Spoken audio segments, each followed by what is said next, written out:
O presidente prometeu prova, sim. Ele deu uma entrevista à Rádio Itatiaia no começo da semana e disse que iriam apresentar provas na live semanal de quinta. Até brincou, em 1 hora acho que dá pra apresentar tudo. Foi a frase dele. Não apresentou prova.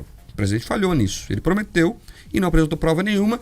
E aí falou em indícios de irregularidades. Agora, o que tem que ser analisado nesse fato é a questão política, né, que o presidente adotou a partir de agora. O presidente fez um discurso forte, ele sempre veio falando a mesma coisa, mas nunca tinha, digamos assim, oficializado a situação. Ele falava ali com o cercadinho, falava num evento ou outro, né, falava em rede social de forma dispersa, mas nunca tinha assumido uma postura de enfrentamento mais oficial. A live virou oficial hoje, né? É o grande canal de comunicação com o presidente e os brasileiros. Então ele usou a live, que virou praticamente um horário oficial do governo dele, para falar que há indícios, segundo ele, de fraudes nas votações e que a urna eletrônica não é confiável, segundo os dados que ele tem lá. Vamos lá. Eu sempre disse aqui que a urna eletrônica, para mim, ela funcionou bem até hoje, mas também acredito que não há por que não melhorar esse sistema de segurança. É isso. Agora, o presidente fez essa oficialização do combate ao atual sistema, né, e do reforço no voto auditável com a impressão das cédulas, logo depois de oficializar o acordo com o Centrão. Então veja, esse movimento é importante e é isso que é importante nisso tudo. Essa é a grande questão da live de ontem. A discussão se apresentou prova ou não, é isso. Ele falou o que ele sempre disse. Não teve novidade nenhuma ali. Os mesmos vídeos, inclusive, que os filhos compartilharam, que ele mostrou ali, o hacker lá, que eles chamam de hacker do bem, é a mesma coisa, não tem novidade nenhuma ali. Mas ele juntou tudo e oficializou. O que eu tenho é isso. Não são provas, são indícios. Mas ele faz isso logo depois de fechar com o Centrão, de levar o Ciro Nogueira, que é o grande baluarte do Centrão, para a Casa Civil. Está mais do que claro que o presidente se sentiu reforçado por isso. E essa live foi uma convocação para manifestações que estão programadas para o fim de semana, que é quando o espectro político vai ver a força do presidente. Então a live serviu para isso. A imprensa fez carnaval achando que ele ia apresentar prova, e ele prometeu apresentar prova, mas a grande intenção do bolsonarismo foi unificar o discurso da sua base. O presidente se sentiu fortalecido com isso depois da aliança com o Centrão. E agora, como se diz no português claro, ele vai pro pau. Porque eu tenho isso aqui, quem quiser vai pra rua comigo. E as manifestações do fim de semana vão dar o tom de como o Congresso vai começar a debater o assunto de novo. Porque tá todo mundo dizendo o seguinte, porque vai reprovar o voto auditável. Inclusive eu digo isso com base no que os deputados estão falando para nós, da imprensa e para as pessoas também. Pega aí os deputados que estão envolvidos na discussão do voto auditável, eles dizem que é muito difícil. Paulo Martins até ontem estava na bancada aqui e falava que não vai passar. E ele é o presidente da comissão, ele falava que não vai passar. Agora, os deputados têm medo de gente na rua. E tem que ter mesmo. Então, se as manifestações do fim de semana forem grandes, Brasil afora, aí o Congresso muda de ideia rapidinho. Que daí não vai ter Barroso que fale no ouvido deles não para encantá-los. Então, é por isso, inclusive, que o TSE, nós vamos falar daqui a pouquinho sobre isso mais aprofundadamente, ficou fazendo live paralela para rebater o que o presidente dizia, porque o TSE sabe também que se o povo for para a rua, ele perde o controle, supostamente, que tem sobre o Congresso nesse momento sobre esse tema. Então, a live serviu muito mais para mobilizar e unificar o discurso do bolsonarismo do que, de fato, para apresentar uma prova ou outra. E a discussão sobre possíveis falhas, né, que são os indícios que o presidente indicou ali, ela tem que acontecer de forma muito, inclusive, tranquila. Todo sistema eletrônico é passível de falhas. Todos os sistemas eletrônicos podem falhar, podem ser invadidos por hackers. Ou os grandes bancos não têm golpes bilionários aí, com o pessoal da informática consegue acessar os seus sistemas.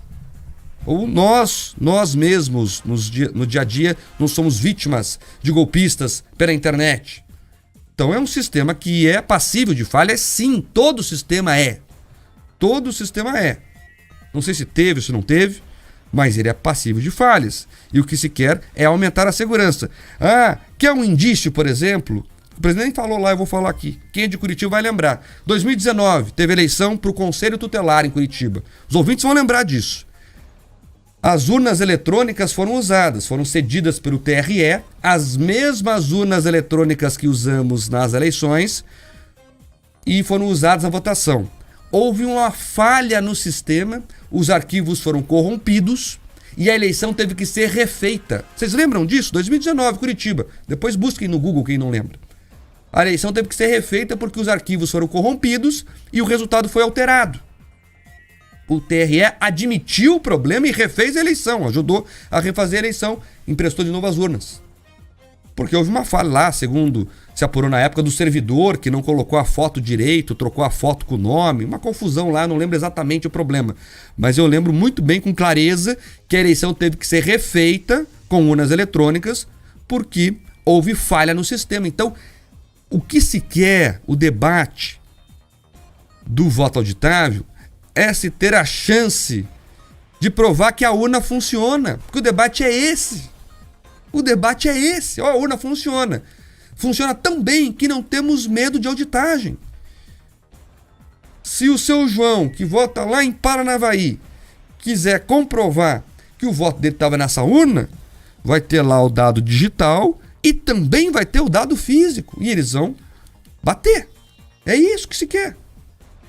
Então, é isso que se quer. E aí, o TSE fez uma campanha publicitária para combater fake news, segundo eles, e deu a chamada informação imprecisa que as agências de checagem usam lá. A TSE falou, porque 23 países utilizam urnas eletrônicas. Nenhum, aliás, só 3, dos 23, só 3 usam no sistema brasileiro, que é só digital. Todos os outros, a Alemanha, a França, os Estados Unidos, a Índia, utilizam urnas eletrônicas, primeiro, não totalmente, e segundo, com algum tipo de impressão de voto. Tanto é que a Alemanha declarou a urna eletrônica no formato brasileiro inconstitucional. Só Bangladesh, Butão e Brasil utilizam esse sistema. Só os 3 países do mundo. E o TSE esqueceu, 23 países usam urna eletrônica. Mas não contou a verdade inteira, que é, escuta, os 23 usam, mas só 3 usam no sistema brasileiro. Os outros 20, incluindo aí grandes democracias do mundo, rejeitam essa urna eletrônica que é só eletrônica, que não tem essa possibilidade de auditagem. Então, virou uma disputa de TSE contra o presidente. E isso é ruim à democracia. Isso é ruim à democracia. Como é que resolve essa disputa, que chega a ser até boba por parte do Barroso? Barroso é um ministro do Supremo Tribunal Federal. Entrou num debate como se fosse disputar um Grêmio com o presidente em relação à urna eletrônica. Parece coisa de quinta série. Como é que resolve isso? Congresso Nacional. Como é que o Congresso é pressionado? População. Então, o que vai dar o tom, se isso vai passar ou não, são as manifestações do domingo, e a live do presidente serviu para isso. Ele quis unificar o discurso, organizar a base, e ele se sentiu reforçado depois do Centrão. Pode ser que o Centrão também tenha feito alguma aceno, não sei. Isso não está bem claro. Mas as manifestações do domingo é que vão dar o tom do que vai acontecer em relação a esse assunto. E ainda sobre isso, antes da live, o presidente do Tribunal Superior Eleitoral, o ministro Luiz Roberto Barroso, voltou a fazer críticas ao que ele chama de voto impresso, né, Camila? O Barroso diz que o discurso de que, se eu perder, houve fraude, é um discurso de quem não aceita a democracia. Sem citar o presidente, Barroso afirmou que não há fraudes no processo eleitoral brasileiro desde 1996, quando as urnas eletrônicas começaram a ser utilizadas. Em 2014, o candidato derrotado pediu a auditoria do sistema, foi feita a auditoria e o próprio partido do candidato foi convencido de que não houve fraude. Lembrou, se referindo a Aécio Neves, do PSDB, que perdeu as eleições daquele ano por uma diferença de cerca de 3,5 milhões de votos para Dilma Rousseff, do PT. Barroso também criticou a PEC do voto impresso, que tramita na Câmara dos Deputados. Para o presidente do TSE, a mudança, caso ocorra, será para a pior. Segundo ele, a impressão do voto resultará em fraudes, problemas na recontagem e colocará em risco a segurança do sistema e o sigilo do voto. A proposta está numa comissão especial da Câmara, onde a votação do relatório está marcada para o dia 5 de agosto. O relator da PEC, o deputado federal do Paraná, Felipe Barros, do PSL, prometeu reformular o parecer para tentar vencer resistências. Mesmo que avance na comissão, para aprovar uma PEC são necessários ao menos 308 votos na Câmara, de um total de 513 deputados, e 49 no Senado, de um total de 81 senadores, em votação em 2 turnos. E para valer para as eleições de 2022, a proposta teria de ser promulgada até o início de outubro. Aliados do presidente culpam Barroso pelo cenário desfavorável e consideram que ele interferiu na tramitação da PEC. Nos últimos dias, o presidente do TSE se tornou alvo de críticas e xingamentos do chefe do executivo. Durante conversa com apoiadores no início desse mês, Bolsonaro chegou a chamá-lo de idiota e imbecil. Nesta quinta-feira, Barroso disse não ser dono da verdade, mas ressaltou que a mentira deliberada tem dono e essa precisa ser adequadamente denunciada. Vamos ouvir. Não tenho nenhum interesse pessoal em nenhum sistema de votação. Apenas tenho interesse de preservar a democracia que eu e a minha geração lutamos para instaurar. Esse é o único compromisso que move a mim e a justiça eleitoral. E a defesa do sistema não é uma iniciativa minha. Todos os ex-presidentes do Tribunal Superior Eleitoral, sem exceção, defendem o modelo que vigora ainda hoje. O voto impresso não é mecanismo de auditoria do voto eletrônico, pela singela razão de que o voto impresso é menos seguro do que o voto eletrônico.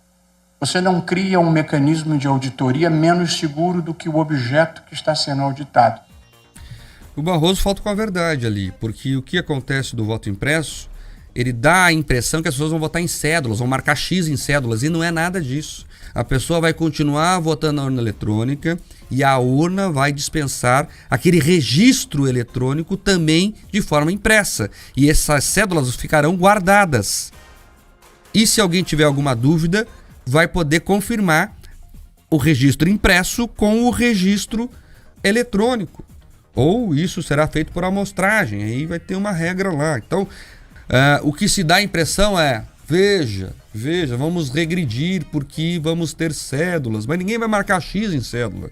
O que nós teremos é uma urna de acrílico ali junto com a eletrônica que vai receber o voto também de forma impressa. A pessoa não vai com o voto embora, isso é importante reforçar, o sigilo, a cadeia do sigilo do voto está garantida e vai ter ali a possibilidade de auditagem sim, porque aí se alguém tiver alguma dúvida vai poder pedir para o Tribunal Regional Eleitoral, escuta, aquela urna que eu votei, eu quero ver os votos impressos para ver se bate com o eletrônico, é só isso. Eu não sei porque o medo dele começa dizendo assim, é porque eu não tenho preferência por um sistema. Como que não tem? Está defendendo com unhas e dentes. Um debate que ele nem deveria se envolver. Que isso é uma decisão do Congresso Nacional. Não é dele. Ele é pago para cumprir a lei. E quem faz lei é o Congresso Nacional. Então, primeiro que ele não poderia fazer essa campanha que faz. Aqui no Brasil é essa confusão de instituições, ninguém sabe quem faz o quê, quem pode mais fala mais alto, né?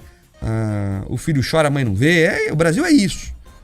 Mas pela Constituição, que ninguém respeita, ele nem poderia fazer isso. Porque não é papel dele fazer campanha por sistema de votação.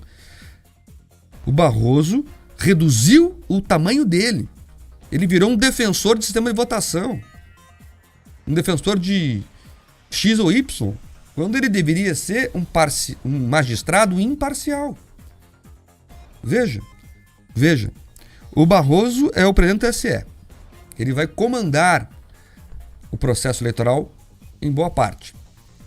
Ele não poderia tomar partido nessa discussão, até para ser imparcial, numa decisão que toma ele na frente. Barroso, e se o Congresso aprovar o voto auditável? Como é que você vai fazer? Quem vai confiar em você para tocar um processo que o Congresso mudou, já que você era contra ele? Então veja como o Brasil é um país maluco. Daí vai criar uma outra... Se preparem, vai criar uma outra cisânia ali na frente. Porque o pessoal talvez não queira o Barroso. E aí, como é que vai ser? Então o Brasil é essa sequência de confusões. E o que atrapalha a democracia, Barroso, que você disse que lutou para construir, são essas picuinhas que são externadas a tal ponto que criam-se grandes debates nacionais sendo que não precisavam. O TSE não tem que se meter nessa confusão. Isso é um debate do Congresso e da população. Da população pressionar os deputados e senadores.